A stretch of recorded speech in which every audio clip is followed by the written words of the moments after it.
Hai, Assalamualaikum warahmatullahi wabarakatuh dan salam sejahtera. Hari ni aku ingat nak respon sikit lah berkenaan dengan apa yang cuba disampaikan oleh Ustaz Norderus, iaitu berkenaan dengan teori evolusi. Dia cuba membangkang teori evolusi. Bukan apa, Ustaz Norderus ni adalah orang yang sangat banyaklah berjasa kepada agama. Aku dapat tengok daripada presentation dia yang sebelum-sebelum ni.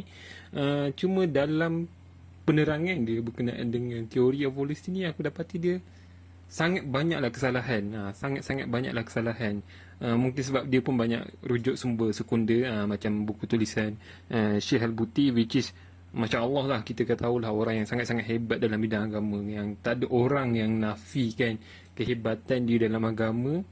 Cuma kita tahulah Ustaz Nodrus dan Syekh Al-Buti tu, biologi bukanlah bidang yang mereka expert di dalamnya. Jadi kalau kita nak rujuk berkenaan dengan teori evolusi, nak tak nak kita kena rujuk kepada orang yang pakar dalam bidang dia, orang yang memang mendalami, orang yang tahu structure knowledge dalam bidang tu, dan tahu macam mana nak menilai evidence yang ada. So macam mana kita nak tengok tu, nak tak nak kita kena look at the evidence, tengok bukti. Dari situlah baru kita tahu, dan cuba dapatkan primary source as authentic as you can get. Maknanya kena rujuk jurnal lah, jurnal, artikel, benda yang dah di peer reviewed oleh orang yang dalam bidang tu sendiri. Dari situlah kita dapat tengok primary source, maknanya sumber-sumber yang terdekat, yang paling kuat nak menerangkan dengan teori evolusi. Barulah kita boleh faham adakah ianya benar ataupun tak. Okey, sebab ramai orang yang tak tahu ramai orang tak tahu yang sebenarnya community science, okey, dia adalah community yang sangat-sangat kritikal. Mereka sangat kritis to each other. Jadi kalau ada salah tu memang kena balun habis lah. Even teori evolusi sendiri pun, okey, waktu mula-mula diperkenalkan, habis memang dikritik oleh saintis-saintis yang ada pada waktu tu. Jadi kita nak tengok apa, after all kita kena tengok data, kita kena tengok jurnal, kita kena baca jurnal. Okey, dan seterusnya kita pergi pada point yang seterusnya. Okey, bila macam aku tengok presentation oleh Ustaz Nodrus ni, dia banyak serang Darwin. Okey, mungkin Syekh Al-Buti sendiri dia banyak serang Darwin.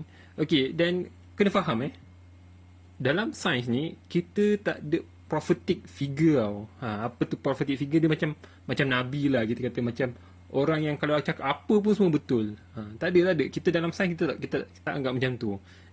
Kita tak terima pun. So jadi kalau kita nak kritik evolusi dengan mengkritik buku tulisan Darwin tu, sangat-sangat tak kena lah. Sebab dalam sains pun kita tak anggap buku tu semua betul. Banyak buku kesalahan dalam buku tu. Sebab dia pun waktu tu perkembangan genetik pun masih lagi kurang. Dia hanya boleh buat observation yang ringkas-ringkas sahaja. Dan kita tak anggap pun buku tu betul. So kalau nak nilai teori evolusi ni, kena tengok data, kena tengok jurnal, kena tengok numbers. Yang tu yang paling penting. Yes, Darwin ada orang yang hebat, banyak menyumbang dalam ilmu sains, tapi tak menjadikanlah dia macam nabi, yang kita anggap semua benda yang dia cakap tu semua betul. Tak. Okey, nak faham teori evolusi, kena faham structure knowledge dia. Okey, even dalam Albert Einstein tu sendiri ada banyak pun dia ada buat silap dalam fizik, dan Isaac Newton pun sama. Dan kita tak anggaplah dia tu, kita pertahankan, nak kata kau siapa nak bandingkan dengan Isaac Newton, kau siapa nak bandingkan Albert Einstein, ni Albert Einstein kau cakap. Tak, kita dalam sains kita tak anggap macam tu. Kalau salah, evidence tak memihak kepada dia, tak memihak lah. Kalau evidence berlawanan, kita akan tentang idea tu. Tak ada. Dalam sains kita tak ada prophetic figure. Okey, yang seterusnya, poin yang seterusnya ialah kebanyakan orang yang mengkritik teori evolusi ni, dia melihat teori evolusi ni dalam kerangka etis. Aku faham, diorang cuba sebenarnya nak lawan etis. Tapi cara diorang mentafsirkan teori evolusi dalam kerangka etis tu sangat-sangat salah lah. Dia macam ni. Aku bagi contoh yang dekat dengan kita, macam Asy'ari lah. Kan, ada seorang tokoh kat Malaysia ni yang kata kita boleh minta tolong dengan pokok. Dan dia kata, ni tokoh Aswajar kot, tokoh Asy'ari ni. AJK fatwa lagi. Maknanya hebat lah orang yang prominent dalam bidang agama, dalam Asy'ari. Confirm lah Asy'ari menyokong yang kita boleh minta tolong dekat pokok. Salah tu. Kalau kita nak faham Asy'ari, okey, mazhab Asy'ari, kita kena tengok kitab dia, baca apa perbahasan Imam Asy'ari, Imam Abu Hasan al-Maturidi. Dari situlah kita faham apa itu mazhab Asy'ari. Kita tak boleh ambil apa yang orang salah faham ataupun apa yang orang misleading dalam kata-kata dia dan menganggap itulah the basic of the idea, the basic of the theory. Okey, dan aku akan jelaskan jugalah, okey, macam mana teori evolusi ni sebenarnya tak berlawanan pun dengan Islam. Dan bahkan aku sebagai seorang Muslim, seorang yang berkecimpung lama gila dalam bidang sains ni, jadi Muslim yang lebih baik lagi selepas aku faham teori evolusi ni. Dan aku juga akan explain berkenaan dengan masalah Adam, okay, which is orang kata kita berasal dari buruk. Adakah ini bermakna Adam ni tak wujud? Dan aku akan explain pada masa yang akan datang. So stay tune lah. Okay, kita akan go through one by one. Okay. Okay. So sekarang ni dalam sains, apa yang kita nak tengok? Dalam sains, apa yang kita nak tengok ialah evidence. Evidence maknanya kita tengok data. Okay. Apa yang menariknya dengan teori evolusi ni, which is sebenarnya teori sebenarnya dalam sains bukanlah teori ni benda yang sangkaan. Teori ni benda yang dah dibina dengan struktur yang kukuh dah dia punya knowledge. Dia lain sikit dengan apa yang orang awam faham. Orang ingat teori ni masih lagi guess, benda yang diteka. Sebenarnya tak. Dalam sains, teori adalah benda yang dah kukuh dah dia punya kekuatan. Sama juga macam teori gravity. Okay. So, dari sudut data dia sangat-sangat banyak. Banyak gila yang sangat-sangat selaras dengan teori evolusi ni. Yang research yang kita baca, population, dari sudut biologi, arkeologi, genetik dan sebagainya, memang semuanya align, selari dengan teori evolusi, konsisten. Sebab itulah kita boleh terima yang teori evolusi ni adalah satu teori yang sangat-sangat kukuh. Macam aku nak ingatkan lagi, community science ni sangat-sangat kritis, sangat-sangat kritikal. Datang je satu evidence, kalau nampak evidence terlalu lemah, orang dalam sains tu sendiri dah kritik awal-awal lagi dah. Jangan tunggu orang agama, tak, orang sains ni dah kritik awal-awal lagi dah. Jadi oleh kerana terlalu banyak, okay, nanti aku akan go through satu-satu. Banyak gila, kalau aku nak bincang tu memang sampai satu hari suntuk saja tak habis cakap pasal evidence ni. Okay, dari situlah kita boleh tahu teori evolusi ni betul atau tak. Okay, seterusnya ada benda sikit lah, benda teknikal saja, just nak explain dekat korang. Okay, so sekarang ni kita akan pergi go through pula evidence yang ada, yang semuanya align, sangat-sangat konsisten dan banyak gila selari dengan teori evolusi ni. Memang tak lagi jauh. Aku boleh go through ni memang sampai sehari suntuk nak cerita pasal evidence saja. Banyak gila. Cuma sampai tak terbaca pun jurnal-jurnal yang ada ni pun. Okay, tapi tak apa. Kita akan go through satu-satu. Dan aku cuba menerangkan dengan layman term. Aku tak nak guna keluar istilah saintifik sebab takut nanti orang tak faham. Okay, kita tengok benda-benda yang dekat-dekat sajalah dengan kita lah. Okay, macam mana bukti teori evolusi ni berlaku even dekat depan mata kita sendiri yang kita boleh nampak. Dan even dalam generasi kita, dalam lifetime kita sendiri kita boleh nampak. Okey, yang paling dekat kita tengok dekat Sabah. Dekat Sabah ni kita ada apa yang dipanggil sebagai orang bajau. Orang bajau yang mandi dekat laut tu. Orang bajau yang mandi dekat laut ni, apa yang menariknya, diorang ni boleh menyelam lama gila dekat dalam laut. Dan sampaikan lebih daripada 10 minit. Dan apabila kita dapati dari sudut fisiologinya, diorang memang berbeza daripada kita yang hidup normal ni. Daripada segi lung capacity, dari segi kebolehan diorang nak create oksigen, nak kumpul, nak retain oksigen dekat dalam badan tu. Dia punya paru-paru tu nak ambil udara tu lagi besar daripada kita. Dan diorang punya badan, dia punya kulit, struktur kulit tu memang sangat-sangat sesuai dengan orang yang duduk dekat laut. Dan ini membuktikan dari sudut evolusi sebenarnya dah pun berlaku dekat depan mata kita, dan kita boleh nampak dan kita boleh ukur secara sudut fisiologinya memang diorang berbeza dengan kita. Cuma kalau nak nampak diorang boleh berubah menjadi mungkin satu spesies yang berbeza, kita kena tengok mungkin dalam jutaan tahun kemudian lah. Sebab evolusi ni berlaku sangat-sangat lama. Okey, seterusnya kita boleh tengok lagi dekat orang yang duduk dekat pegunungan. Yang kita boleh tengok yang paling dekat ialah dekat Gunung Kinabalu. Dan memang orang yang duduk dekat Gunung Kinabalu, dia memang struktur fisiologi diorang memang berbeza dengan kita. diorang punya lung capacity, sebab dekat sana kurang oksigen, jadi hemoglobin diorang lagi tinggi, kandungan diorang lagi tinggi, dan hemoglobin diorang lagi berkualiti. Kalau siapa yang banyak turun naik tu, diorang punya muscle kaki tu berbeza dengan kita. Kita yang duduk dekat bawah ni, masa kaki kita rendah. Kalau siapa yang pergi, kita jumpa tribe yang ada dekat dalam hutan-hutan, okay, orang asli, dekat Amazon ke, dekat Sabah ke dan sebagainya, kalau diorang tak pakai kasut, diorang punya structure kaki tu pun memang akan berbeza dengan kita. Secara fisiologi nampak perbezaan yang jelas. Dari sudut keturunan tu, maknanya satu keturunan, satu komuniti tu memang macam tu.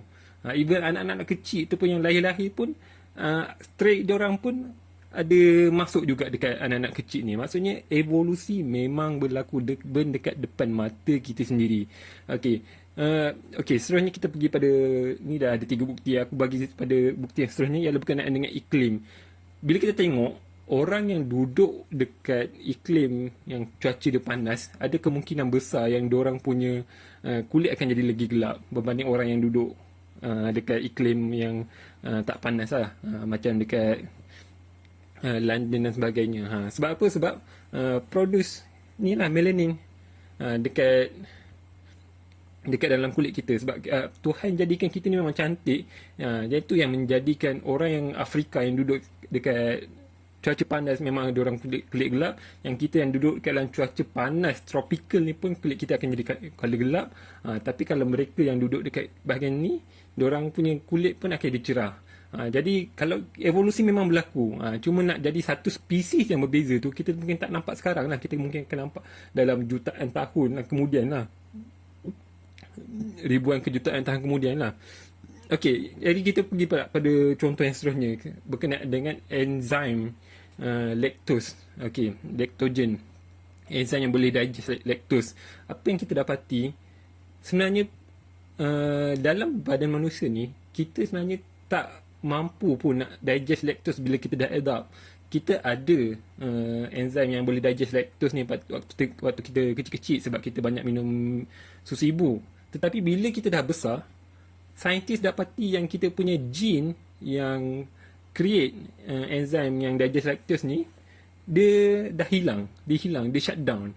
Dia shut down. Ini yang menjadikan kebanyakan mereka yang hidup 50 ke 100 tahun yang dahulu, kebanyakannya semuanya ada lactose intolerant. Jadi maknanya diorang tak boleh minum susu. Sebab kalau diorang minum susu, diorang punya mulut, diorang punya perut tak boleh digest dan menyebabkan diorang punya perut jadi gassy, dan jadi nanti nak buang air dan kentut dan sebagainya lah.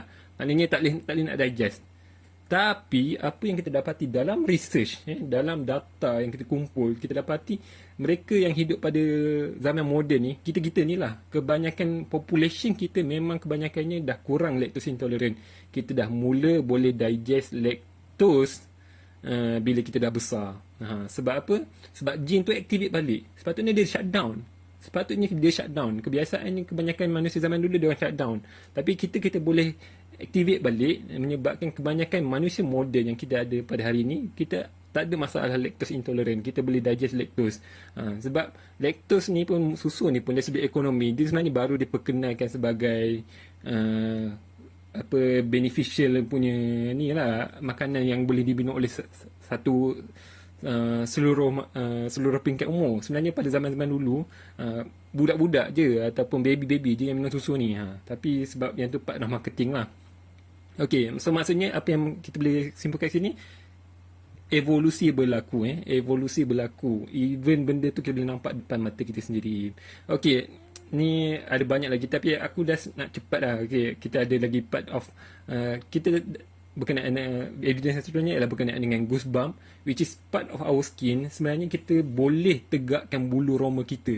Tapi apa yang kita dapati sebenarnya dekat dalam bulu, dekat kena skin, kita dah hilang dah fungsi yang boleh menegakkan bulu roma ni.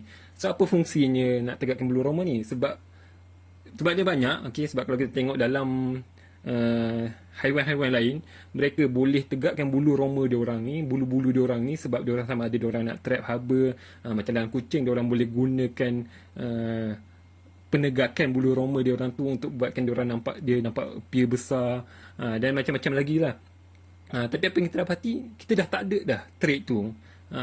Kemampuan untuk kontrol tu dah hilang dah. Tapi benda tu still ada muscle yang part yang bertindak untuk tegakkan tu still ada, tapi dia tak hilang lagi dan kita boleh detect lagi. Jadi adakah kita nak kata yang Tuhan telah cipta benda yang salah ataupun ada flaw dalam diri kita? Tak. Inilah buktinya Tuhan menjadikan kita ni sangat-sangat sempurna, sangat-sangat cantik. Sebab fungsi untuk goosebump tu, untuk tegakkan bulu roma tu dah tak perlu dah tak penting dah. Sebab orang yang berakal, manusia yang berakal, yang boleh berfikir macam kita, kita dah tak perlu nak berlawan dengan binatang-binatang besar lagi, sebab kita dah boleh cipta tools, weapon, pisau dan sebagainya, lembing, dan kita pun dah tak perlu risau lagi dah nak berhadapan dengan cuaca sejuk, sebab kita dah boleh bina rumah, sebab benda tu gradually hilang. Ini satu lagi bukti yang align dengan teori evolusi. Lepas tu berkenaan dengan muscle dekat telinga kita pun kita hilang, dan dia still ada, kita boleh detect, tapi benda tu hilang. Nanti boleh baca sendirilah dekat jurnal ni kalau aku nak explain panjang sikit.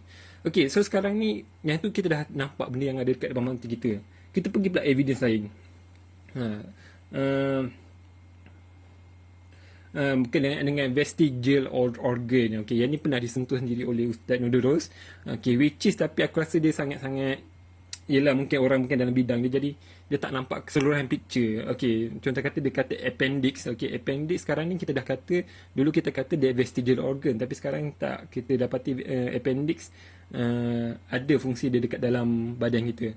Yes, betul. Dan dalam community science kita tak kisah, kita tak risau pun untuk kata, untuk tarik balik fakta-fakta tu. Which is memang dalam community science kita dah terima dah appendix ada fungsi dia.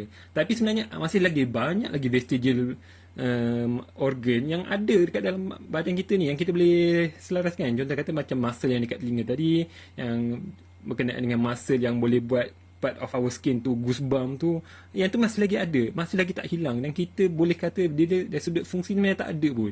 Okay. Dan kita ada muscle dekat tangan kita yang kalau kau buang tu, kalau kau hilang tu, sebenarnya tak ada fungsi pun. Dan adakah ini menunjukkan Tuhan buat kita salah? Sebenarnya tak pun. Ini menunjukkan yang Tuhan buat kita dalam keadaan yang cantik. Nanti aku akan explain dekat bahagian Adam tu untuk penerangan lebih lanjut lah. Okey, seterusnya kita pergi vestigial organ yang kita menunjukkan evolusi berlaku ialah berkenaan dengan tailbone. Which is sebenarnya, kalau korang nak tahu, sebenarnya kita ada ekor. Yes, guys, ramai yang terkejut. Tapi dari sudut fakta sains memang begitu. Cuma apa yang berlaku? Apa yang berlaku ialah jin kita tak expresskan je apa yang ada dekat dalam genetic information tu. Maksudnya apa yang ada dekat dalam genetik tu tak dikeluarkan. Bila tak dikeluarkan menyebabkan kita tak ada ekor lah. Walaupun kita ada tailbone tu. Tailbone tu sebenarnya adalah, kita boleh kata structure yang sepatutnya menyokong ekor kita kalau kita ada. Tapi sebab ini genetik yang code untuk bone tail tu, dia shut down bila kita lahir. Once kita lahir, dia terus shut down. Jadi menyebabkan kita tak tumbuh ekor. Tak sama macam yang ada dekat monyet, which is gene yang sama. Kita boleh tengok gene yang sama, tapi dia activate, jadi menyebabkan dia orang ada ekor. Dan kita tak perlu pun ekor, sebab kita dah boleh berdiri straight, dan kita tak perlu pun ekor. Sebab itulah tailbone masih lagi ada, tetapi dia punya genetik tu tak di-express. Dan ini yang menariknya, dalam sebahagian kes, dalam sebahagian kes mungkin satu dalam sejuta atau satu dalam 10 juta akan ada juga manusia yang lahir dengan ekor. Cuma susah nak jumpa lah, sebab dia kena ada mutation.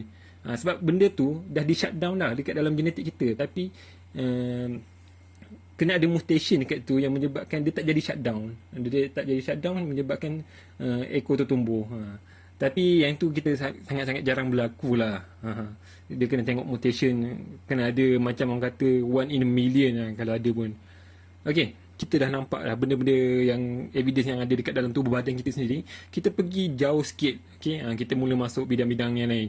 Okay, contoh kata kita dapati evolusi yang kita boleh nampak betul yang depan mata ialah berkenaan dengan bakteria.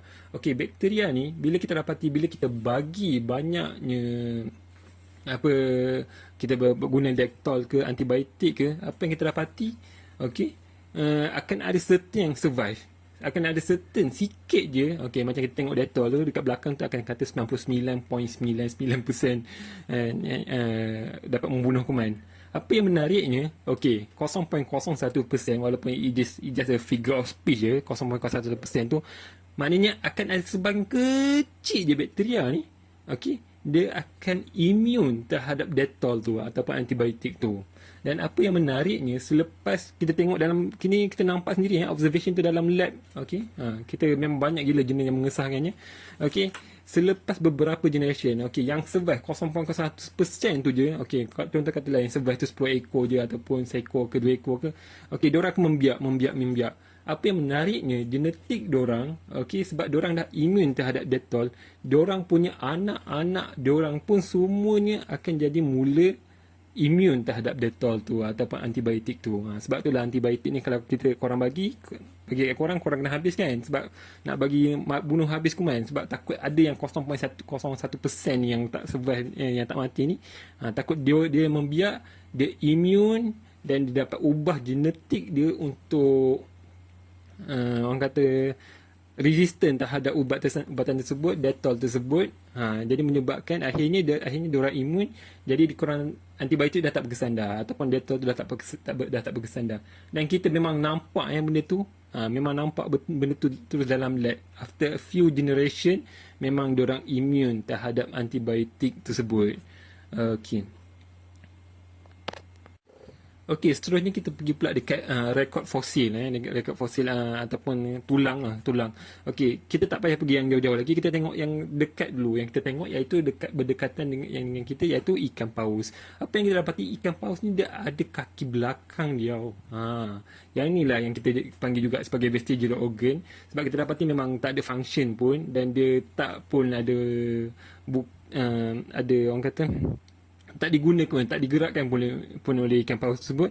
Dan apa yang kita dapati, bila kita tengok ancestor dia, kita gali-gali fosil-fosil yang ada, yang sangat-sangat dekat, yang berdekatan dengan ikan paus ni, ancestor dia punya kaki tu makin lama makin besar, dan apa yang kita dapati, apa yang menariknya, kaki dia tu memang nampak betul sebiji macam limbs, maknanya kaki, macam kaki manusia yang memang ada appendages tu, macam ada jari jemari tu. Dan bila kita go through, kita dapati yang memang rekod fosil mengesahkan lagi bahawa sebenarnya ancestor kepada ikan paus ni sebenarnya memang ada kaki. Sebab teori yang awalnya zaman dulu kita kata macam mana mammals boleh wujud dekat laut ni. Mammals ni kena evolve masuk ke darat dulu, okey, lepas tu after few million years, dia akan balik ke laut. Cuma cara macam mana kita nak faham tu, kena faham sikit yang otak kita tak dapat nak bayangkan jutaan tahun.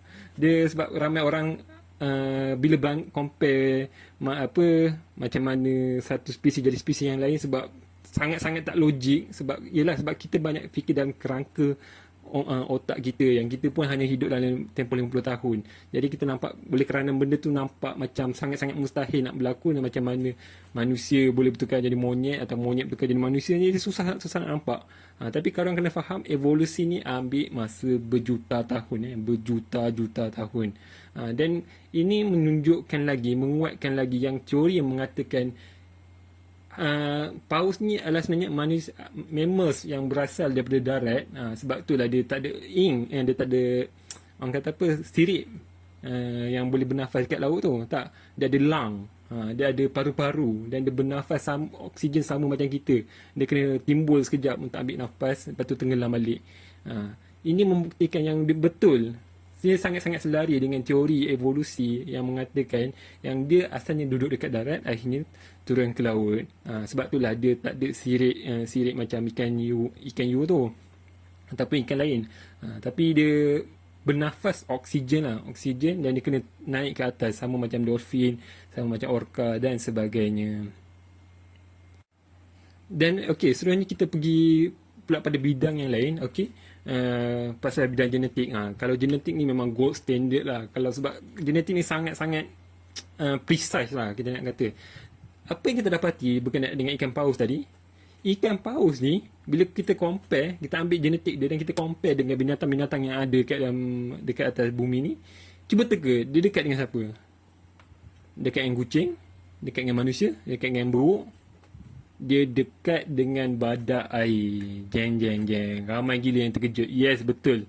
Memang dari sudut comparison, dia tak jauh berbeza dengan badak air dari sudut genetiknya. So, ada kemungkinan besar, ada kemungkinan kan badak air kan duduk dalam air kan, dia kan mammals duduk dalam air. Dia pun boleh bernafas dalam air, tapi sekejap je. Ada kemungkinan besar yang badak air dengan ikan paus ni, dia ada kaitan, dia ada related. Cuma nak faham tu, kita memang tak boleh nak gerak sebab dia berjuta-juta tahun, jutaan tahun. Aku faham memang ramai tak dapat gerak sebab susah kita nak faham. Yang T-Rex yang hidup, yang ada dekat depan kita, yang dalam tengok dalam Jurassic Park tu, sebenarnya tak wujud pun sekarang. Dia wujud jutaan tahun yang lepas. Kita nak faham berkenaan dengan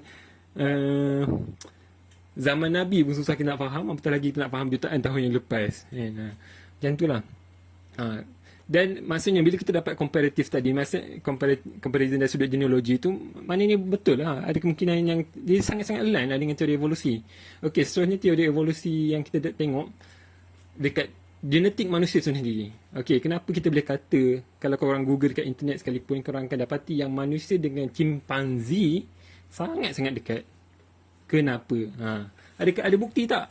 Ada bukti. Ada bukti. Sebab dari sudut genetiknya memang sangat-sangat sama. Cuma dia ada 48 kromosom, kita ada 46 kromosom. Okey, dan kita tengok genetik marker, spesifik genetik marker. Maksudnya dalam genetik tu ada satu tempat tu, yang kod-kod tu yang kita boleh baca, kita comparekan dengan chimpanzee, spesifik, sama. Maknanya sama tempat yang genetik marker yang kita jumpa dekat manusia, sama dekat tempat yang kita jumpa dekat chimpanzee. Dan probability of genetic ni is 1 in 10 million tau. Maksudnya sangat-sangat probability nak sama tempat yang spesifik genetik marker yang kita cakap ni, sangat-sangat sama. Dan genetik marker yang kita cakap ni, kita bukan ada satu, tapi ada 12 ke 200 genetik marker yang membuktikan yang sebenarnya kita memang sama, memang sangat-sangat dekat dengan chimpanzee. Genetik marker ni kita dapati daripada virus. Kita tahulah sebab kita boleh baca dia punya coding, human genome tu. Dan memang sama. Itu yang menariknya. Sebab tu dari sudut genetik pun dia align tau. Dia align dengan teori evolusi. Okey, aku rasa sebenarnya dah cukup dah evidence ni. Kalau aku nak bincang tu memang sedia, aku boleh tarik sampai sehari. Even Ustaz Nodorus pun ada cakap berkenaan dengan embryologi, yang kita dapati persamaan yang ada dekat tu. Yes, mungkin lah kalau kita dah nak main falsafah kata tak, bukan. Tapi dari sudut teori evolusi sangat-sangat align lah, sangat-sangat sama. Maksudnya kita tengok bandingkan mana-mana spesies pun, kebanyakan yang beranak, okey, kalau tengok embrio dia memang sama. Cuma macam mana dia gene tu di-expresskan tu je menjadikan spesies tu akhirnya menjadi spesies-spesies yang berbeza. Dari sudut persamaan tu memang sama. Dan adakah dia align dengan teori evolusi? Memang sangat-sangat align. Okey, so sekarang ni aku dah cukup dah berkenaan dengan evidence. Okey, kalau nak bagi memang aku boleh lambatkan lagi dengan fakta-fakta yang ada lah. Okey, tapi tak apa. Kita akan pergi seterusnya nak menjawab salah faham yang sentiasa berlaku berkenaan dengan teori evolusi. Okey, salah faham yang sama pertama ialah berkenaan dengan tempoh masa yang ada. Biasanya orang ingat evolusi ni berlaku dalam masa yang singkat. Mungkin hari ini jadi beruk, kemudian beberapa generasi kemudian jadi manusia. Tak, sebenarnya benda tu berlaku ribuan tahun, jutaan tahun. Jadi aku faham benda ni orang tak dapat grasp tau. Orang manusia yang kita ada pada zaman sekarang memang tak dapat grasp sebab otak kita limited. Jadi nak kata sejuta pun susah kita nak bayangkan. Jadi aku faham lah. Tapi my point is evolusi berlaku jutaan tahun. Okey, seterusnya Ustaz Nodorus juga ada cakap berkenaan dengan Cambrian Explosion. Okey, Cambrian Explosion ni yes memang berlaku, dan dari sudut ekologi pun kita memang jumpa satu zaman di mana berlakunya banyak gila ledakan spesies yang ada. Tapi apa yang peliknya, spesies ni kita tak tahu dia evolve daripada mana, daripada spesies yang mana. Sebenarnya ada dah teori-teori yang lain yang bagi tahu dia evolve daripada mana, cuma mungkin tak cukup banyak dan tak cukup besar lagi lah nak meng-explain the whole picture.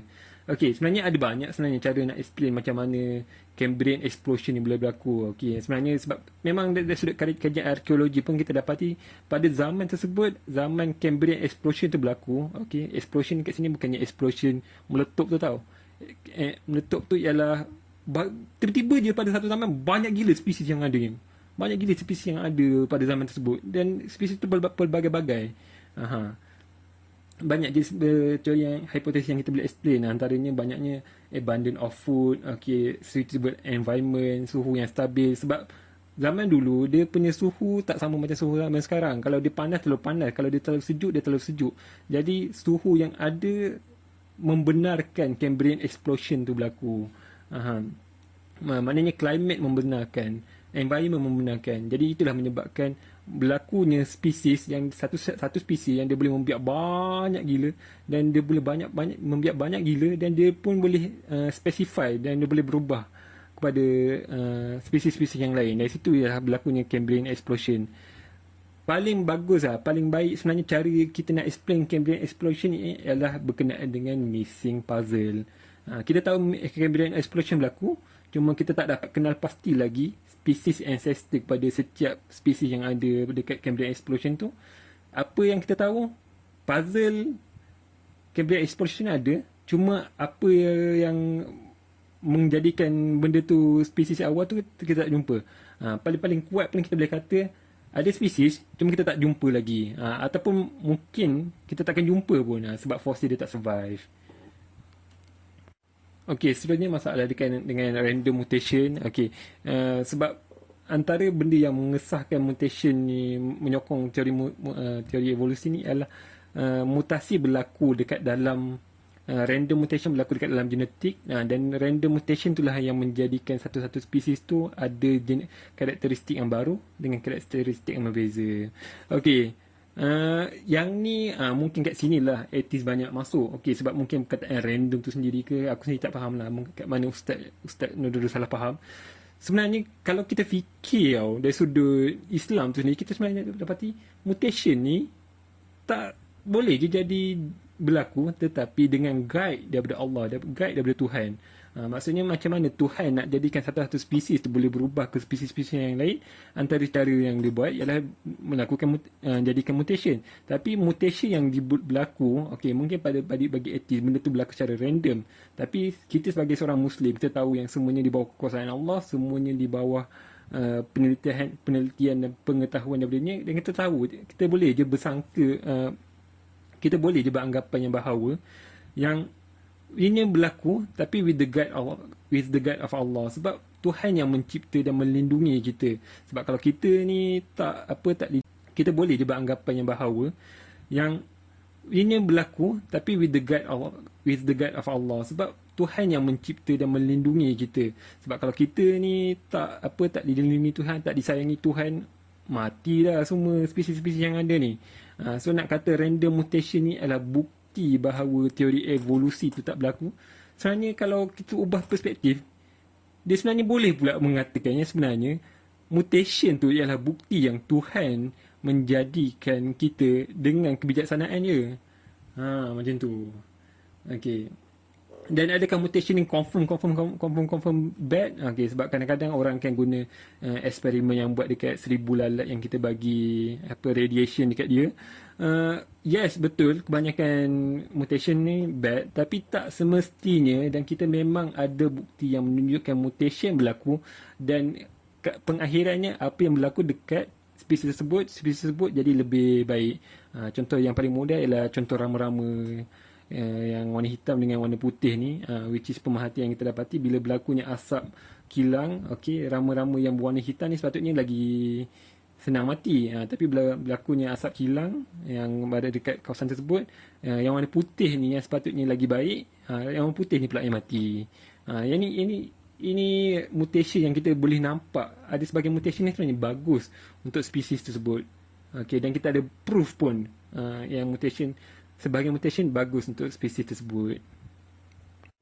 Okey, seterusnya adalah berkenaan dengan DNA. Sebab ada yang beranggapan yang DNA ni adalah, senang cerita, adalah blueprint kita. Sepatutnya satu-satu spesies tu tak akan berubah dah, sebab kita dah ada blueprint dan blueprint tu akan follow kita. Apa yang menariknya dari pemerhatian kita dalam sains sendiri membuktikan yang blueprint tu boleh berubah dan boleh diubah kadang-kadang sesuka hati oleh spesies tu sendiri.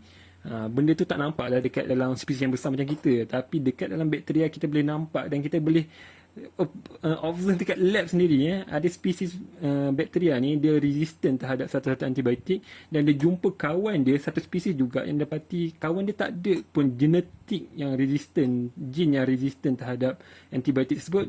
Dia transfer, dia duplicate dan dia transfer, bagi maklumat tu transfer ke kawan dia yang tak ada genetik tersebut.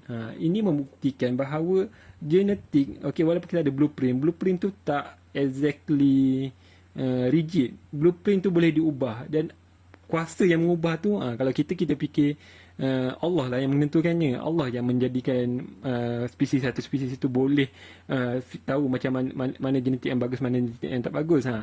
Cuma dalam etis dia akan anggap benda ni kebetulan lah, sebab dia akan jadi masalah point of view.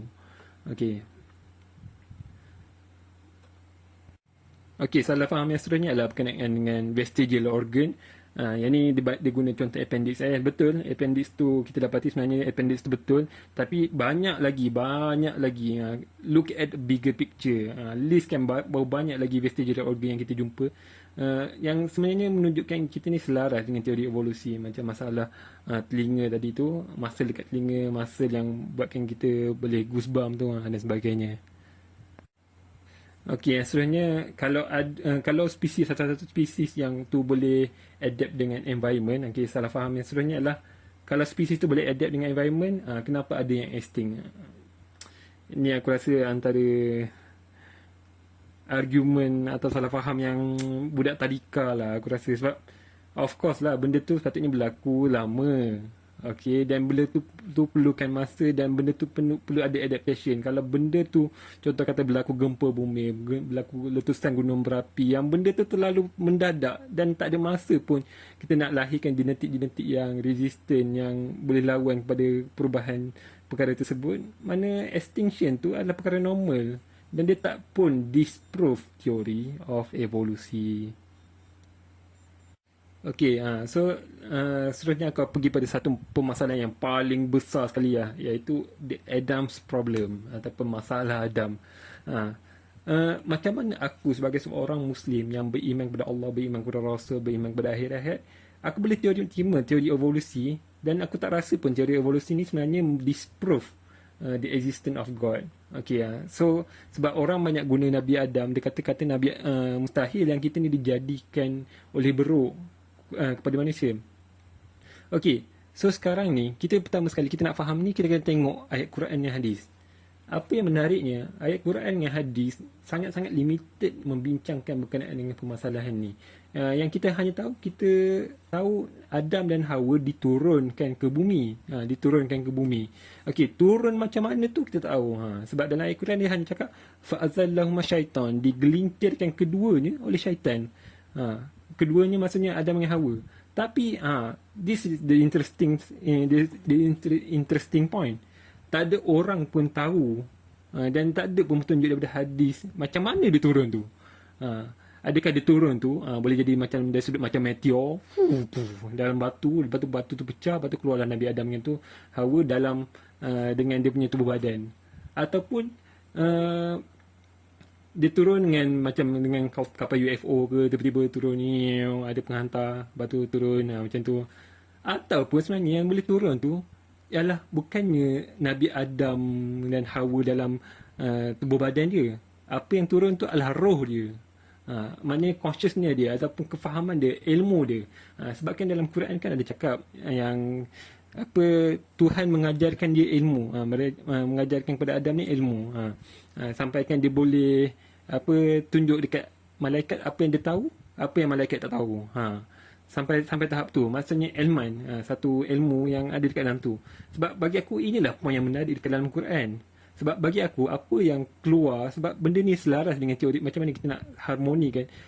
Apa yang turun sebenarnya bukannya tak kisahlah sama ada dia turun daripada sudut meteor ke tu uh, apa kapal UFO ke ataupun yang dia turun roh ke, apa yang penting ialah apa yang turun ke bumi Adam dan Hawa tu, yang paling penting ialah dia punya akal.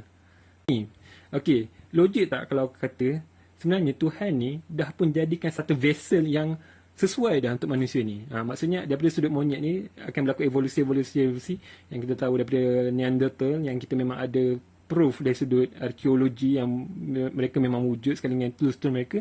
Tapi sampai satu tahap vessel ni, okey, ataupun tubuh badan ni, Tuhan turunkan roh ataupun consciousness ataupun ilmu yang ada dekat dalam Quran, apa yang dekat dalam Nabi Adam ni, dan turun ke bumi. Jadi menyebabkan akhirnya wujudlah satu spesies Adam dan Hawa yang sangat-sangat berbeza dengan semua hidupan yang ada kat alam ni. Sebab apa? Apa yang dia tahu? Sebab Adam dan Hawa ni boleh berfikir. Dia boleh berfikir dan level of intelligence dia jauh bukan tentang semua yang ada. Kita ada bukti dekat dalam biologi yang kita dapati memang ada binatang yang boleh guna tools, tapi dia punya tools tu nak banding dengan manusia jauh beza lah. Ambil lah sotong korita ke, dolphin ke, burung gagak ke, tools yang diorang guna tu takkan mampu lah nak dibandingkan kita yang kita boleh cipta rumah, internet, ampangan, roket dan sebagainya. Sebab sebenarnya kalau kita nak tengok, dia selari je teori evolusi ni dengan agama. Sebab agama tu dah tunjukkan Nabi Adam diajarkan ilmu dan digelincirkan daripada syurga, fa'azalahum syaitan, masuk turun ke bumi. Dan boleh je jadi sebenarnya yang turun tu ilmu, akal. Okey, Tuhan dah ciptakan vessel yang memang khusus dah dekat manusia ni, dan vessel ni memang sangat-sangat cantik. Kita berdiri pun tegak, kita ada tangan yang boleh buat macam-macam benda dengan tangan kita yang tak ada dekat bear, dekat beruang, dekat harimau, dekat kucing dan sebagainya. Dan vessel ni lah, okay, Adam dan Hawa ni lah, dari sini lah berkembangnya biaknya manusia. Sebab dari sudut sejarah, okay, dari sudut arkeologi, kita memang jumpa Neanderthal yang memang kita ada bukti arkeologi, dan kita dapati memang ada satu zaman di mana tamadun manusia ni memuncak. Memuncak. Okay, dari sudut arkeologi, benda tu berlaku di Afrika. Memuncak. Maknanya kita boleh bina tamadun, kita boleh bina peralatan, dan kita tahu kisah Kabil dan Habil pun,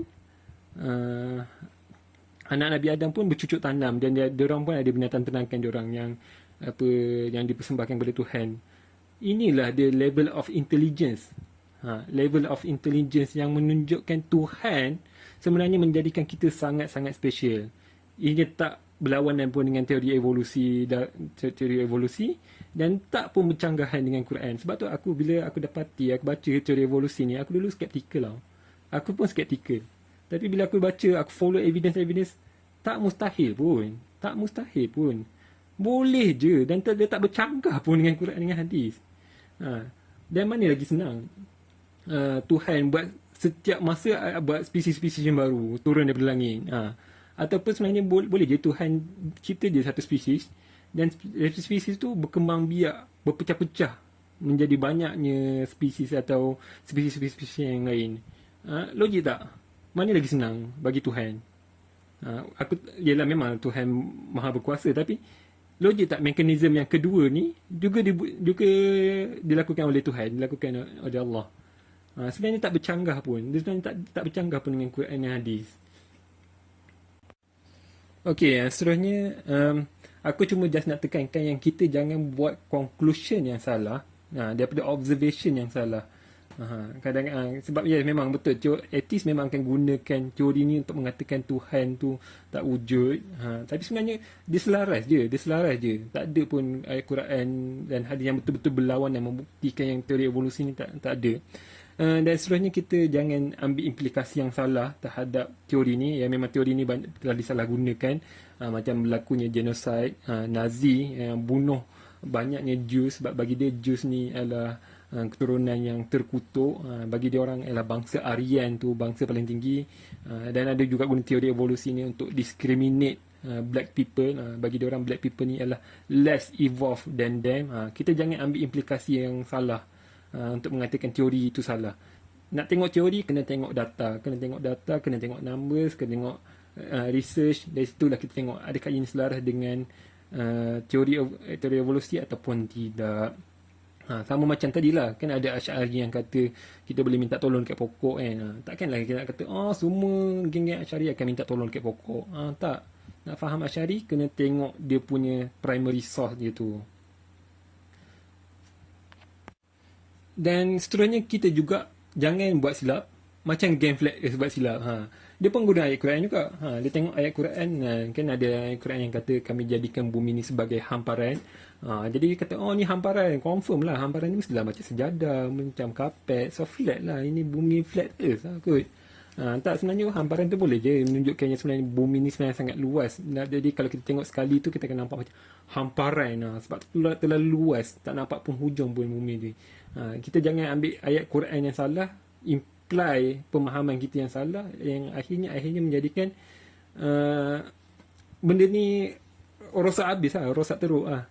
Dan apa yang menarik juga, Quran dan hadis tak explain banyak pun berkenaan dengan kejadian kita.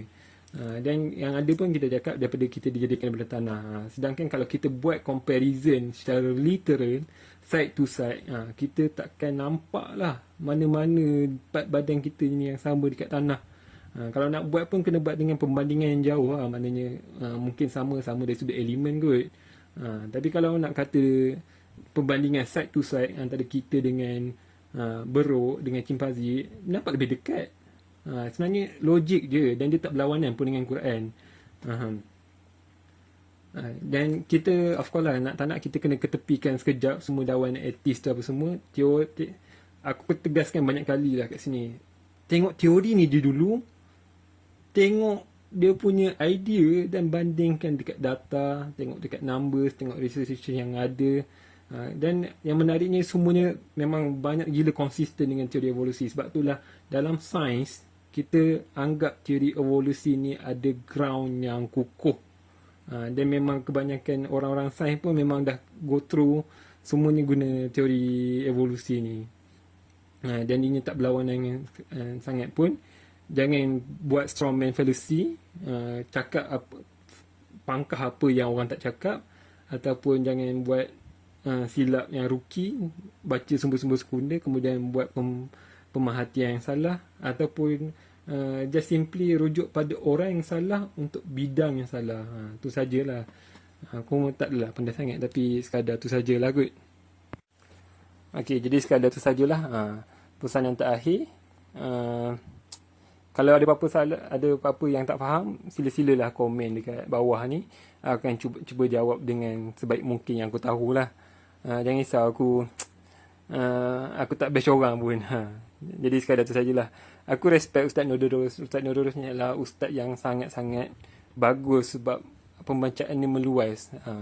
Tapi sebab macam mana kita nak faham Ibnu Arabi, kita kena baca kitab-kitab dia. Tak boleh jugalah kita nak faham biologi ni, kita rujuk saja. Assalamualaikum warahmatullahi wabarakatuh.